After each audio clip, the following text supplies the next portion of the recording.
Le calme est revenu ce dimanche à Tripoli après des affrontements entre groupes armés dans plusieurs quartiers de la capitale libyenne. Bonjour à tous, bonjour à toutes. Mamadou Diouf, bonjour, vous allez bien?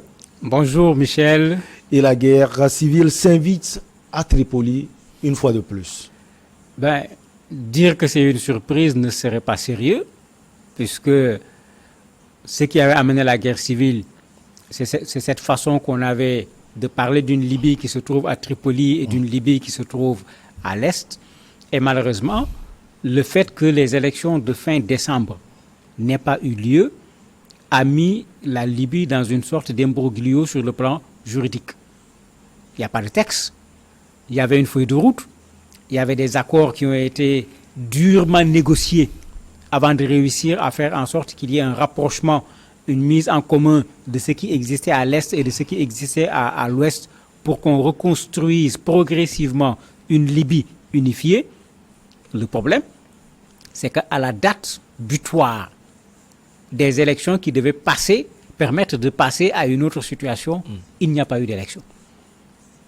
Et il n'y a pas eu d'élection et il n'y avait pas un autre document sur lequel on pouvait se baser pour dire, en l'absence de la tenue des élections, voilà comment on va gérer la situation. Mais chacun est retourné, j'allais dire, à ses vieux amours.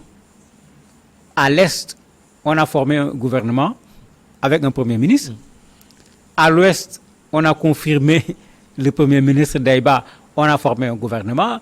Le gouvernement de l'Est a dit qu'il va aller s'installer à Tripoli. Et rappelez-vous, à l'époque, les gens leur avaient dit, vous ne viendrez pas. Il y a eu déjà de petites escarmouches entre les deux. Mais cette fois-ci, ça dépasse les escarmouches. C'est carrément les affrontements qui reprennent au niveau de Tripoli. Je ne sais pas qui a fait un sondage en la matière. On n'aurait peut-être pas besoin de le faire. Les Libyens n'ont certainement pas besoin de ça.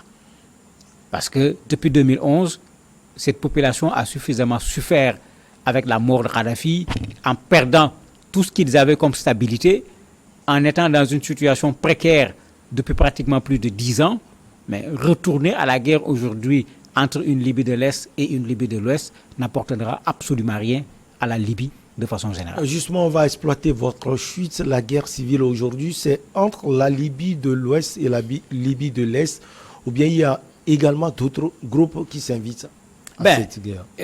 Si je reviens sur les négociations à l'échelle internationale, pendant un temps, les présences étrangères, ces mercenaires qui sont en Libye, ont été ceux qui ont empêché à l'ONU, à l'Union africaine, à l'Allemagne, à la France, à l'Italie, à la Russie, à la Turquie, puisque chacun a pris des initiatives pour pouvoir trouver une solution. Toutes les initiatives où on a impliqué les pays étrangers qui soutenaient une partie ou l'autre ont échoué. C'est en ce moment que les Nations Unies avaient pris cette initiative qui consistait à dire mettons ensemble les Libyens pour que les Libyens résolvent eux-mêmes leurs problèmes. Vous pensez que c'est ça la solution? Mais en tout cas, c'est la seule solution en plus de 10 ans qui avait permis de faire en sorte que les Libyens de l'Est avec les Libyens de l'Ouest, la société civile se parle. C'est ça qui avait permis de mettre ce qu'on appelle en place le triumvirat, ces 3 personnes qui constituent le conseil présidentiel. C'est ça qui avait permis d'avoir un premier ministre. C'est ça qui avait permis d'avoir une assemblée réunifiée. Aucune autre initiative n'est arrivée à ce point. Et même l'accalmie que l'on vit, qui vient d'être perturbée, on le doit à cette situation-là. Malheureusement, pendant ces négociations, il était également prévu que les forces étrangères qui se trouvent sur le sol libyen rentrent chez elles. Ce qui n'est pas fait jusqu'à Ce qui n'a pas été fait. De sorte qu'aujourd'hui, le problème reste entier, puisque les Libyens eux-mêmes étaient sur le point de trouver une solution. En trouvant une solution, il était clair qu'on n'avait plus besoin de la présence étrangère sur le sol libyen, mais malheureusement, le processus d'unification est allé jusqu'à un certain niveau. Il devait y avoir en même temps un processus de désengagement, de désarmement et de retrait de ces étrangers qui étaient sur le sol libyen. Rien n'avait été fait sur ce plan-là jusqu'à présent. Raison pour laquelle aujourd'hui la situation redevient compliquée parce que derrière ces affrontements entre des Libyens, bien sûr, vous avez ces mercenaires qui sont là, qui sont en attente. Justement, on cherchait des solutions pour éviter cette guerre de plus. Mamadou, on n'a pas pu trouver les solutions et elle a commencé comment aller résoudre ce problème. Est-ce que l'Union africaine, on doit toujours en parler, peut jouer un rôle? L'Union africaine peut et doit jouer un rôle. Parce que la Libye fait partie du continent africain. L'Union africaine devait être au devant même et appuyée par l'Organisation des Nations Unies. Mais nous connaissons les défauts et les faiblesses de nos propres organisations. Quand l'Union africaine veut résoudre un problème, ou du côté du maréchal Haftar, vous avez la Russie, vous avez les Émirats arabes unis, vous avez l'Égypte, vous voyez qu'on se retrouve déjà en face d'un gros problème. Ouais. De l'autre côté, vous avez la Turquie. On a le Qatar, les États-Unis, l'ONU. Vous imaginez quand l'Union africaine veut résoudre un problème qui n'est pas un problème strictement libyen, qui dépasse le cadre même de l'espace africain, est-ce que nous avons tous les instruments qu'il faut? C'est pourquoi j'ai dit l'Union africaine peut prendre le devant, mais l'appui de l'ONU est indispensable. Et d'ailleurs, c'est cet appui de l'ONU qui avait permis d'avoir ce processus qui devait aboutir à des élections législatives et à une élection présidentielle et qui malheureusement, ce processus a avorté. Mais l'Union africaine doit prendre ses responsabilités. On est sur le continent africain et il faut privilégier à chaque fois qu'il y a des problèmes sur le continent africain, une solution africaine. À défaut peut-être, demander qu'on vienne appuyer la solution africaine parce qu'on l'a vu, toutes les solutions étrangères ont échoué en Libye. La solution qui avait réussi était une solution africaine puisqu'il s'agissait de dire aux Libyens, asseyez-vous entre vous, avec l'Union africaine, avec l'Organisation des Nations Unies, et c'est là où on avait trouvé ce qui avait permis à la Libye de connaître des avancées en allant vers une normalisation, mais malheureusement, cela n'a pas abouti. Alors, quand vous voyez les leaders des différents côtés, vous avez parlé de Haftar, il y a d'autres leaders également. Est-ce que vous pensez que les Libyens eux-mêmes peuvent s'asseoir et discuter? Les Libyens peuvent s'asseoir et discuter puisque ce que les Nations Unies avaient eu à faire, le maréchal Haftar avait été écarté. C'est Aguila qui était le président de l'Assemblée qu'on avait mis au devant. L'ancien Premier ministre également de l'Ouest avait été écarté. C'est le jeu qui avait été fait parce que vous avez des personnes, je ne sais pas, qui symbolisent, qui cristallisent la crise libyenne. Où à chaque fois que tu présentes la personne, vous avez une opposition qui se met en face et une opposition plutôt radicale. Parce qu'il ne faut pas qu'on oublie que dans ce qui a fait échouer la tenue des élections, il y a cela. Il y a le fait que le maréchal Haftar a voulu être candidat. Les gens se sont catégoriquement opposés, puisque c'était un militaire. Il a voulu utiliser la fenêtre démissionner 3 mois avant. Il était bloqué par autre chose, parce que les gens avaient dit que celui qui devait être candidat devait être libyen. Il ne devait pas avoir une autre nationalité. Son épouse également ne doit pas être d'une autre nationalité. Mais malgré tout, les gens ont tenu à forcer la main pour que lui, il soit candidat. La conséquence, c'est que d'autres candidats qui également étaient bloqués par tel ou tel autre aspect se sont dit, si lui, il peut être candidat, moi aussi, je peux être candidat. Dans certaines zones, on a dit non, si lui, il est candidat, il ne fera pas campagne ici. C'est qu'à 3 mois des élections, il était clair qu'il était impossible d'organiser des élections dans ces conditions, puisque le travail qui avait été fait auparavant pour mettre les Libyens ensemble, on était en train d'arracher des parties de la Libye où des gens prennent des décisions en disant qu'ici, telle personne ne passera pas ici, telle personne ne sera pas candidat. Ce n'était plus les lois qui parlaient, c'est des groupes qui parlaient. Et si vous regardez la situation actuelle, c'est vers ça que nous sommes en train de retourner, malheureusement.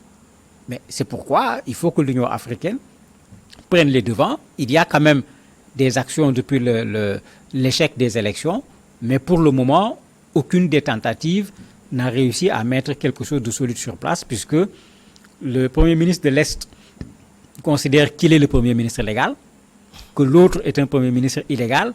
Il avait même pris la décision de venir le chasser, parce qu'il est un Premier ministre illégal. Beiba c'est lui qui est soutenu par les Nations Unies, puisque c'est lui qui était Premier ministre dans la situation entre guillemets normale.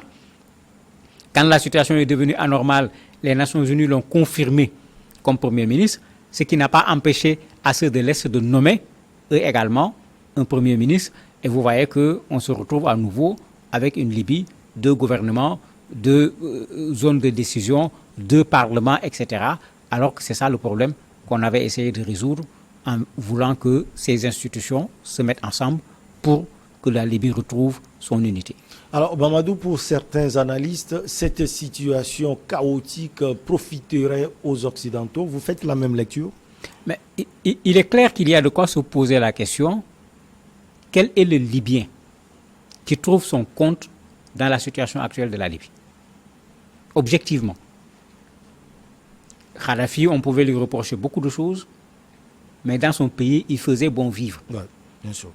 Et nous autres, Ouest-Africains et d'autres, nous le savons très bien, parce qu'on partait en Libye pour profiter de ce bien vivre-là. Et c'est là où la question devient pertinente finalement. Qui a intérêt à ce que la Libye ne retrouve pas son unité? Qui a intérêt à ce que la Libye ne retrouve pas sa sérénité? Et on est obligé de regarder ce qu'on appelle la main invisible ou bien la main étrangère, parce que je ne vois pas comment on peut nous sortir de quelque part un Libyen qui va nous faire croire que la situation actuelle arrange la Libye, que la situation actuelle arrange les Libyens. Mais si ça n'arrange pas la Libye, si ça n'arrange pas les Libyens, ça arrange qui? Peut-être les forces étrangères qui sont présentes sur place et qui, bien sûr, sont là pour soutenir une partie des Libyens, mais derrière ce soutien, il y a très certainement un agenda secret qui ne dit pas son nom. Ou si le camp qu'on soutient parvient à prendre le pouvoir, il y a certainement un certain nombre de choses qu'on va vouloir établir au niveau du pays. Et ces gens-là, parfois, effectivement, ont plus intérêt à voir l'affrontement continuer en espérant que le camp qu'ils soutiennent va réussir que de voir une Libye se réunifier, parce que comme on l'a montré tout à l'heure, dans le processus de réunification qui avait été supervisé par les Nations Unies, un des résultats, c'est que tous ces étrangers devaient quitter le sol libyen. Alors, une médiation d'un pays neutre, arabo-musulman, qui ne fait pas partie de ses soutiens, peut-être l'Iran serait la bienvenue, selon vous? Je me dis qu'une médiation d'un quelconque pays est la bienvenue à chaque fois qu'un pays vit des situations difficiles. L'important, c'est de pouvoir apporter une solution au problème. Parce que parfois, dans les médiations, c'est un peu ça la difficulté. On cherche juste l'apaisement. Les armes parlent, on fait en sorte que les armes se taisent, mais la médiation ne va pas plus loin. Alors que ce qu'il faut aujourd'hui, c'est de résoudre le problème de la Libye. Quand on voit ce que la Libye était, un espace où même dans le désert, tu pouvais avoir de l'eau, tu pouvais avoir la climatisation, tu pouvais avoir l'électricité, mais le potentiel de ce pays est un potentiel extrêmement énorme, pas seulement pour la Libye, mais pour l'Afrique de façon générale. Mais raison pour laquelle nous, Africains, pas seulement les Libyens, nous avons intérêt à une certaine stabilité au niveau de la Libye. Parce que la stabilité de la Libye, c'est une force économique en plus pour l'Afrique, avec notre Zeleka que nous voulons mettre en place. Mais on n'a aucun intérêt à voir un des pays africains dans une situation difficile. Donc, quel que soit le pays qui puisse initier une médiation pouvant aboutir à une solution pour la Libye, je crois que cette médiation est la bienvenue parce qu'actuellement, celle africaine et celle de l'ONU rencontrent des difficultés puisque, à nouveau, ceux de l'Est et ceux de l'Ouest ont repris les anciens comportements qui consistaient à refuser de s'asseoir ensemble, ce que l'ancien Premier ministre et le général Haftar ont fait pendant très longtemps, où vous avez eu beaucoup de rencontres internationales sur la Libye, mais on ne pouvait pas mettre les deux personnes, je ne dis même pas autour d'une même table, mais dans la même salle. On est en train de revivre aujourd'hui, malheureusement, cette situation. Mais il faut que ce pays puisse avoir le poids. Mais bien sûr, il faut avoir le poids, parce que comme je disais tout à l'heure, quand la Turquie est quelque part, quand la Russie, et la France, parce qu'il ne faut pas oublier que tous ces pays sont mêlés d'une façon ou d'une autre, l'Égypte, l'Arabie Saoudite, le Qatar, les Émirats Arabes Unis, mais il est clair que, vous avez dit tout à l'heure Iran, bon, là où il y a l'Arabie Saoudite d'un côté, les Émirats Arabes Unis de l'autre, si l'Iran vient, je ne suis pas sûr qu'on aura une solution parce qu'on risque d'exporter un autre problème entre l'Iran et ces pays, ces monarchies du Golfe ici. C'est vrai qu'ils ne sont pas en conflit avec tous les pays, mais certains parmi ces pays, ils sont en conflit. Et c'est pourquoi, quand dans un conflit dans un pays, d'autres forces étrangères interviennent, ça rend plus complexe la résolution du problème. Parce que quand ces forces étrangères viennent, elles ne viennent pas pour le pays. Il y a d'autres enjeux qui les amènent à venir. C'est le cas du Mali actuellement, c'est le cas de la Centrafrique, où ce n'est pas un problème stricto malien qui se pose, mais il y a des enjeux de bagarre entre d'autres puissances qui ne sont pas des puissances africaines. Et qui se jouent en Afrique. Qui se jouent au Mali, qui se jouent en République centrafricaine, qui se jouent au niveau de la Libye, de sorte que, comme je l'ai dit tout à l'heure, poser la question aux Libyens, je vois mal un Libyen qui va dire que cette situation de non-guerre, cette situation de division du pays, c'est ça qui est bon pour la Libye. Je pourrais accepter difficilement qu'un Libyen me tienne un tel langage. Mais en ce moment, ceux qui se battent, ils se battent pour qui? Ils se battent pour quoi? Ça devient un sérieux problème. Alors, Mamadou, une dernière piste peut-être, un membre de la société civile très influent en Libye, peut-être pour conduire la transition. Mais il y a déjà une plateforme qui existe, qui avait d'ailleurs fait un travail formidable pendant qu'on faisait en sorte que les Libyens s'asseyent entre eux. D'ailleurs, l'ONU, en partie, s'était appuyée sur eux, puisque ce sont des Libyens de tous bords, aussi bien des Libyens de l'intérieur que de l'extérieur, qui s'étaient mobilisés pour dire, mais attendez, dans cette affaire, s'il y a quelqu'un qui perd, c'est la Libye, c'est les Libyens. Mais ils n'avaient pas été entendus par les deux parties. Mais c'est comme si l'ONU a vu le chemin que ceux-là avaient tracé, qui était le meilleur chemin. Quelque part, ils ont été appuyés, ils ont fait des conférences de presse, ils se sont adressés aux populations libyennes, et leur message avait porté quand même assez loin au niveau des populations libyennes qui se disaient effectivement il faut trouver une solution. D'ailleurs, l'ONU les a impliqués. Parce que dans la solution à la libyenne, ce n'était pas seulement ceux de l'Est et ceux de l'Ouest. On avait essayé de faire en sorte que toutes les forces représentatives de la Libye soient représentées dans cette négociation. Et c'est ça actuellement qu'on n'a plus. On a un affrontement Est-Ouest. Donc on est retourné malheureusement à la mauvaise case de départ qui était à l'origine de la guerre en Libye. Infini merci à vous, Mamadou Diouf. On a parlé de la Libye. La guerre civile s'invite donc à Tripoli, la capitale. On marque la petite pause et derrière on reçoit l'invité du jour.